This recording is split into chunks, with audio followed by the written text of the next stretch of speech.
کتنا ذلیل ہوتا ہے انسان شرک کر کے، کتنا ذلیل کرتا ہے انسان اپنے آپ کو اللہ سے بغاوت کر کے۔ ایک واقعہ علامہ تقی الدین ہلالی رحمۃ اللہ علیہ، ہمارے استاد محترم کے استاد محترم ہیں، جامعہ اسلامیہ مدینہ منورہ میں انگریزی زبان میں انہوں نے قرآن مجید کا ترجمہ بھی کیا۔ تقی الدین ہلالی صاحب موراکو کے رہنے والے تھے۔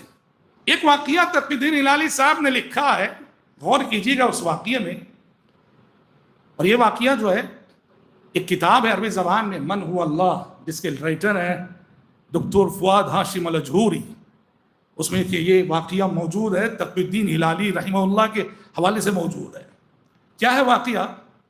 بہت پہلے مراکش جسے کہتے ہیں، موراکو جسے کہتے ہیں، یہاں فرانسیسی استعمار تھا، جیسے ہمارا ملک برطانیہ کے زیر استعمار تھا، انگریزوں کے زیر استعمار تھا۔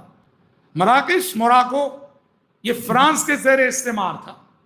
فرانس کے فوجی جو ہے کئی سال یہاں رہے۔ انہیں فرانسیسی فوجیوں میں ایک فوجی تھا جس کا اپنا کتا تھا، جس سے وہ بڑا پیار کرتا تھا۔ ہوا یہ کہ وہ کتا مر گیا، وہ فرانسیسی فوجی کا وہ کتا مر گیا۔ اب کتا مر گیا، آج کل آپ جانتے ہیں کہ کیسے زمانے میں اور کن حالات میں ہم جی رہے ہیں، انسان لوگوں کی فطرتیں کتنی مست ہو چکی ہیں۔ آج کے دور میں کتا بڑا خوش نصیب، ماں باپ بڑے بد نصیب۔ کتا خوش نصیب ہے، ماں باپ بد نصیب ہے۔ بہرحال فطرتیں مست ہو جاتی ہیں تو یہی ہوتا ہے۔ تو یہ فرانسیسی فوجی تھا، اس کا کتا مر گیا، اسے بڑا افسوس ہوا اپنے کتے کی ہلاکت پر۔ اس نے بڑے اہتمام سے کتے کو دفن کیا، بڑے اہتمام سے، اور نہ صرف یہ کہ دفن کیا، خبر بنائی اس کی۔ خبر بنانے کے بعد اپنے کتے کی جدائی میں اس نے ایک مرثیہ لکھا۔ مرثیہ جانتے ہیں؟ پوئٹری، ہاں، اشعار لکھے، غم کے اشعار، دکھ کے اشعار، جہاں انسان کسی کی جدائی کے بعد، کسی کی موت کے بعد اپنے احساسات کا اظہار کرتا ہے اشعار کی شکل میں۔ تو اس نے اپنے کتے کی جدائی پر دکھی ہو کے، غم زدہ ہو کے ایک مرثیہ لکھا۔ اس مرثیے کو اس نے پتھر پہ کندہ کروایا اور قبر پہ باقاعدہ چسپاں کر دیا۔ ٹھیک، چند سالوں بعد فرانسیسی استعمار کو موراکو سے نکلنا پڑا۔ موراکو فرانسیسی استعمار سے کی غلامی سے آزاد ہوا، تو جتنے فرانسیسی فوجی تھے سب وہاں سے نکل گئے، روانہ ہو گئے۔ اچھا، سالوں بعد کہتے ہیں کہ اس فرانسیسی فوجی کو اب کسی غرض سے، کسی مقصد سے، کسی کام سے موراکو جانا ہوا۔ موراکو گیا، اپنے کام سے فارغ ہونے کے بعد اس کے دل میں خیال آیا کہ میرا جو کتا ہے اس کی خبر کی زیارت کرتے ہیں، زیارت کر کے چلتے ہیں۔ تو اس نے خبر کا رخ کیا۔ تو جب گیا وہاں جس علاقے میں خبر تھی، دیکھو اس علاقے کا پورا نقشہ بدلا ہوا، پورا نقشہ بدلا ہوا، بازار ہے، لوگوں کا ہجوم ہے، بھیڑ ہے، خرید و فروخت ہو رہی ہے، رونق ہے پورے علاقے میں، بھیڑ ہی بھیڑ۔ اس نے معلوم کیا کہ یہ بھیڑ یہ کس لیے؟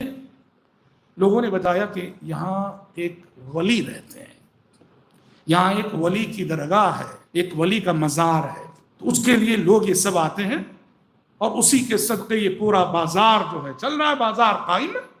اس کو حیرت ہوئی، اس کو لگا کہ یہ تو لگتا ہے کہ یہ تو میرے کتے کو جس ایریا میں نے دفن کیا تھا وہی محلہ ہے، وہی ایریا ہے، چلو چل کے دیکھتے ہیں ولی کی مزار کو۔ وہ کہتے ہیں کہ گیا، وہ دیکھا بالکل بلڈنگ بنی ہوئی ہے، عمارت بنی ہوئی ہے قبر کے اوپر۔ اندر جا کے اس نے جب دیکھا تو اسے یقین ہو گیا کہ یہ تو میرے کتے کی خبر ہے، میرے کتے کی خبر ہے۔ اور اس کا جو بھی ذرا سا شک ہو سکتا تھا وہ پوری طرح یقین میں اس لیے بدل گیا کہ اس نے جو مرثیہ لکھا تھا وہ اس کے اشعار ابھی وہ نظر آ رہے تھے اسے۔ اس نے موراکو گورنمنٹ سے کہا کہ جس کو تم ولی کی خبر، ولی کی مزار سمجھے ہو، وہ میرے کتے کی خبر ہے، میں فلاں شخص ہوں، اتنے سال یہاں رہا ہوں۔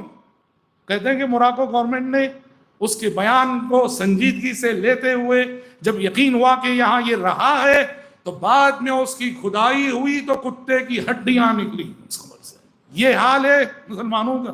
یہ صرف مراقوں کی بات نہیں، عقیدہ توحید، توحید کی نعمت سے، توحید کی دولت سے جو بھی محروم ہوتے ہیں وہ اپنے آپ کو ایسے ہی ذلیل کرتے ہیں، اپنے آپ کو ایسے ہی رسوا کرتے ہیں اور ایسی ہی پستیوں میں اپنے آپ کو گراتے ہیں، نعوذ باللہ. اسی لیے اللہ نے کہا ثم ردد لقد خلقنا الانسان فی احسن تقویم ثم رددناہ اسفل سافلین. اللہ انسان کو توحید پہ پیدا کر کے ثریا کی بلندیوں پہ اسے فائز کرتا ہے، اور وہ اللہ سے بغاوت کر کے، شرک کر کے ثریا کی بلندیوں سے تحت الثری کی پستیوں میں خود کو گرا لیتا ہے.